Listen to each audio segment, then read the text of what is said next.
So I did a thing that I'm probably really poorly hiding right now. Ta-da! Please be gentle. I have not shaved my face in 2 years, more. And what I finally noticed for the very first time ever is long gone are the days when I could shave my face and instantly look like 20 years younger. I don't think I'm there anymore. What's happening, everybody? Justin, Bridgewater's finest on YouTube, Blockbuster_guy on Twitter, and it is CFL playoff time, ladies and gentlemen. The 2025 CFL postseason is just a few short days away, and this week we have got upcoming the East and West semifinals, including a Western team crossing over into the East. But first, let's see how we wrapped up the regular season. And ladies and gentlemen, we had a very strong run to end the campaign. 31-14 over the last 4 weeks in CFL overall. Last week, another 8-4, including going 4-0 straight up. So I swept the game straight up. 3-1 against the spread. Just gave it back on the totals a little bit, but still 8-4 to end the season. And the last 4 weeks that we have had on these picks on this channel and the 1 week on Twitter, 8-4, 6-6, 8-4, and a 9-0 sweep on a short week. So pretty solid way to end the year as far as I'm concerned. But remember, according to some people in my comment section, I suck at CFL. Promise that's the last time I'm going to mention that. Anyway, to end the regular season, 51-30, picking the league straight up, about 63%. I still like to be kind of closer to that 70% range. So look, I'm not going to say the season was what I wanted it to be, because it wasn't. I struggled for multiple weeks, especially early on in the year. Obviously, we turned it on here late. Had 2 perfect weeks this season, which is awesome. Like a 12-0 and a 9-0. It was pretty fantastic.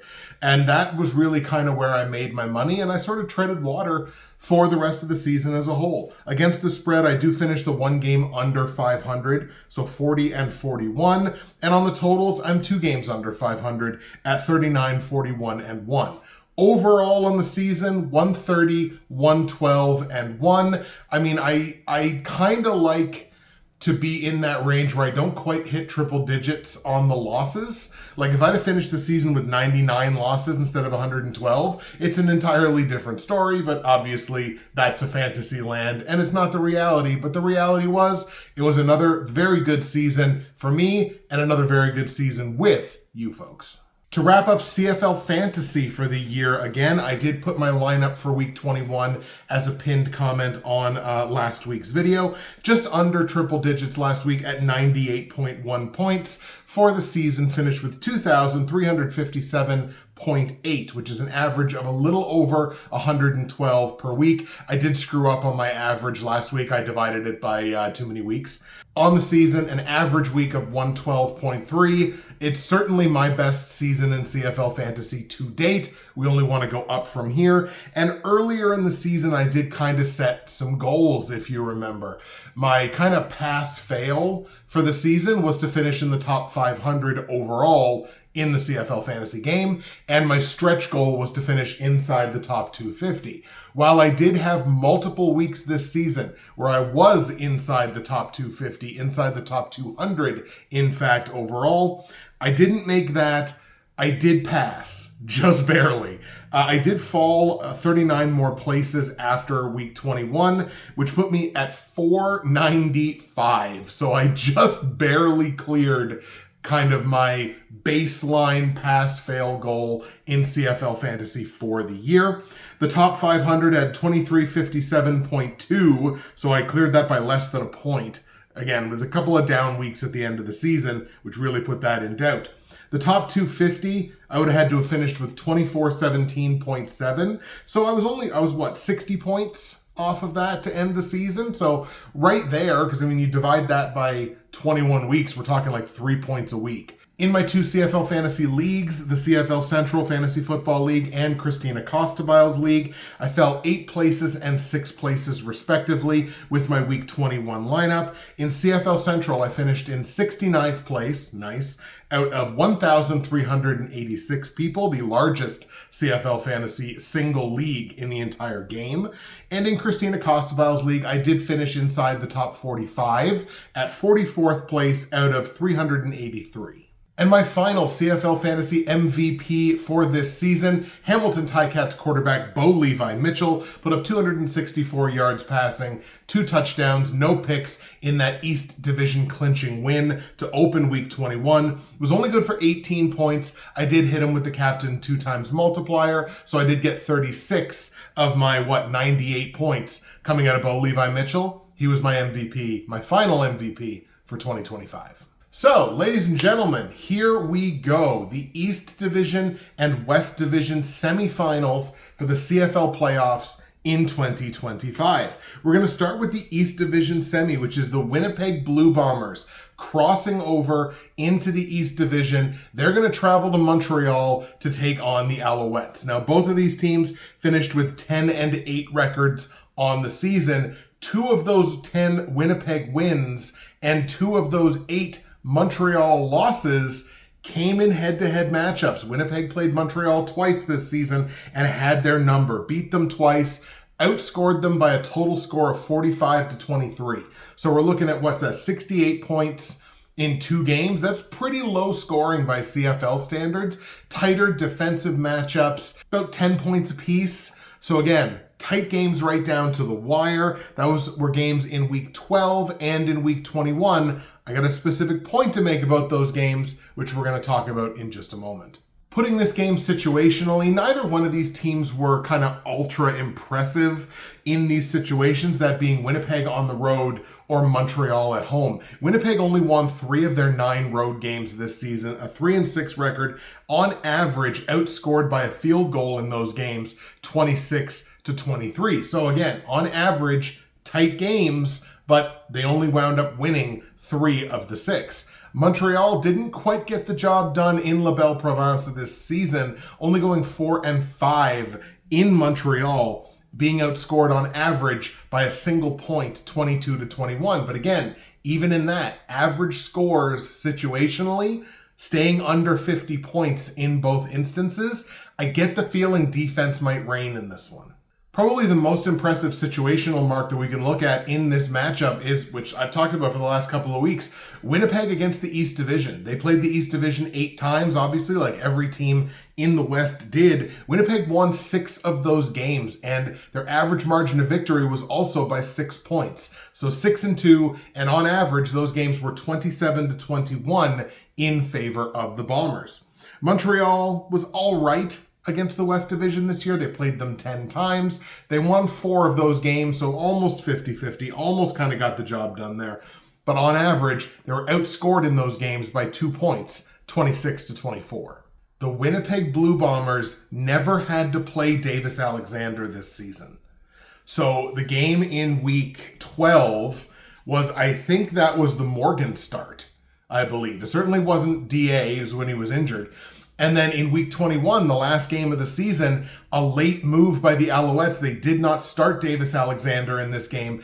It went with McLeod Bethel-Thompson. So they kind of held their starting quarterback to the chest, didn't give Winnipeg, it's kind of a savvy move, didn't give Winnipeg the opportunity to see Davis Alexander in live game action.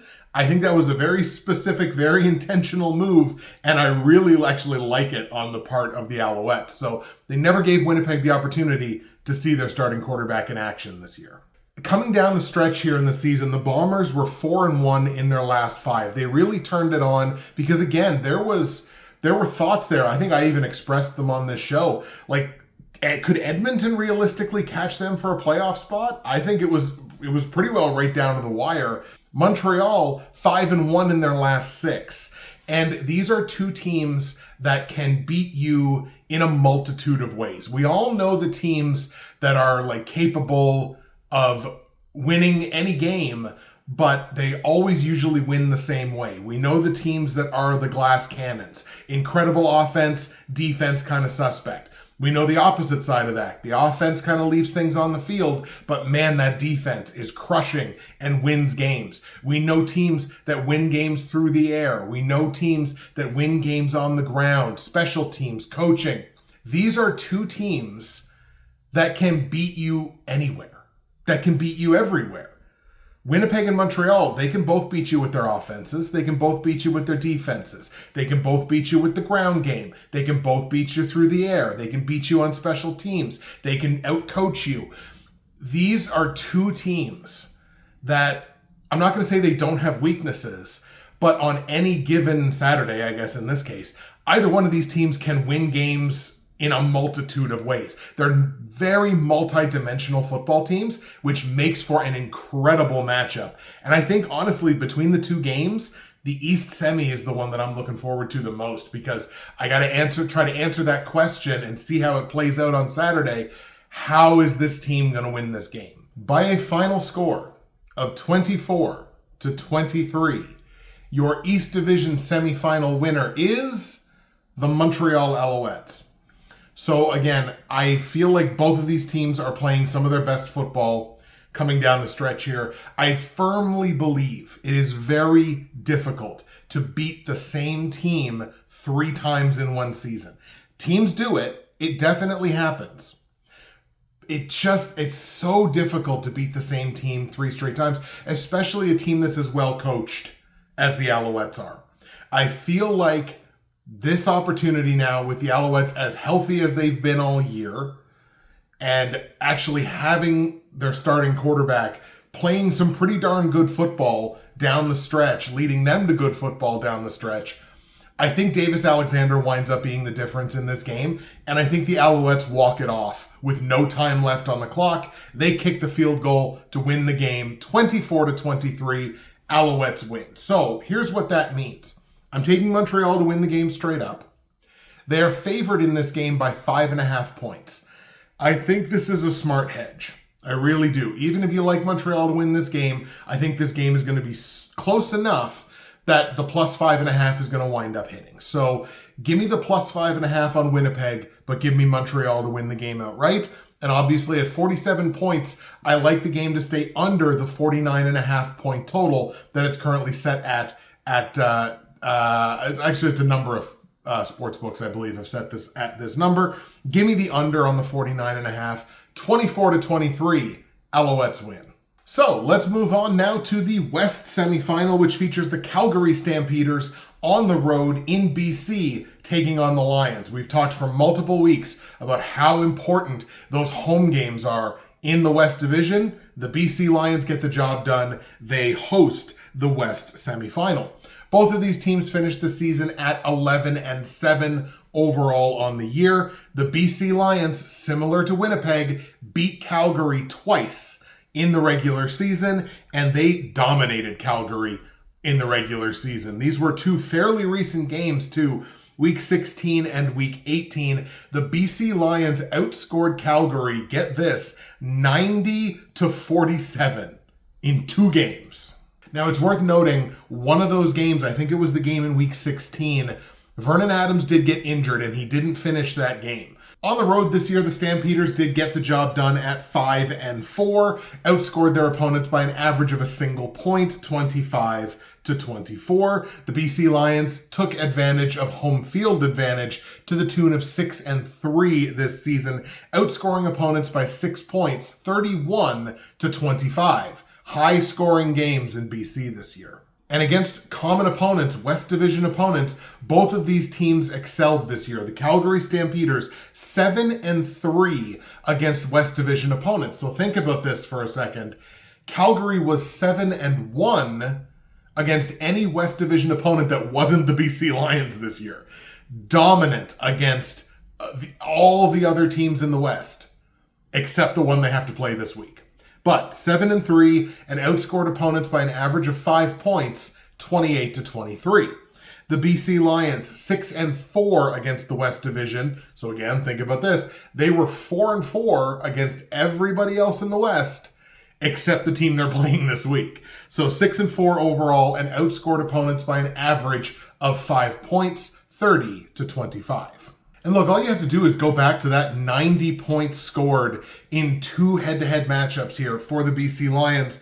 This offense may just have the Stamps defense figured out, especially given that, those 2 games were late in the season.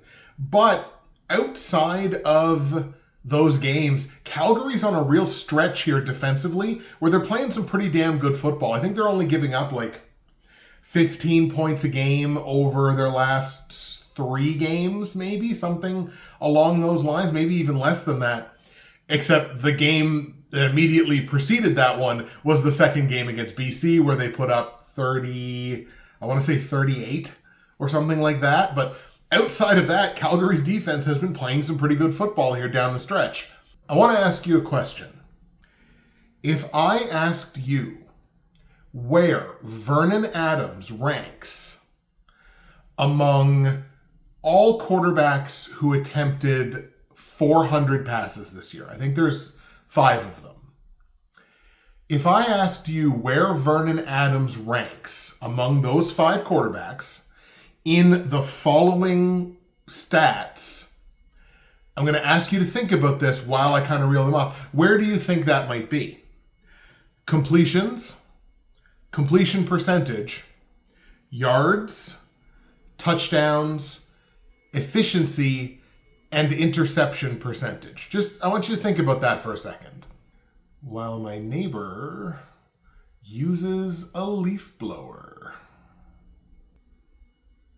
Or at least he's using it for mine too. Thank you. He literally stopped as soon as I said thank you. That was really funny. Okay, that should be enough time. Vernon Adams, among those 5 quarterbacks who've attempted at least 400 passes, is dead last in completions, percentage, yards, touchdowns, and efficiency. He is first in interception percentage. I say all that to say this. That was not an anti-Vernon Adams exercise. That was me saying Vernon Adams needs to be the best version of Vernon Adams for the Stamps to have any chance in this game. That offense can put up points in bunches, and if this becomes a track meet, I don't know that Calgary's defense can keep up, because in the 2 games that they had an opportunity to, they didn't. They allowed 45 points a game. It needs to be a virtuoso Vernon Adams performance, or I think Calgary's dead. Look, I just talked about it. It is not easy to beat a team 3 times in the same season. In fact, it's very difficult to do that. I think the BC Lions are going to do that.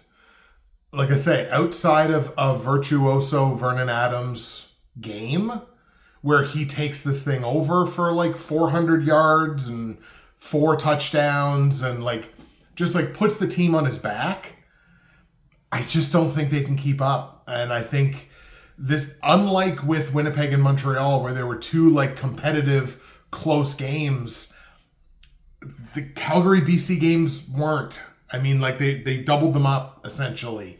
So I don't know. I'm sitting here today, I don't see it. Gonna have to go with the BC Lions in this one. Give me BC by a final score of 33-24 to get the win over the Calgary Stampeders. Now, what this means is that I am laying the -4.5 on the BC Lions at home. Again, they had a very strong home season this year. Big home field advantage. On average, they would cover this number.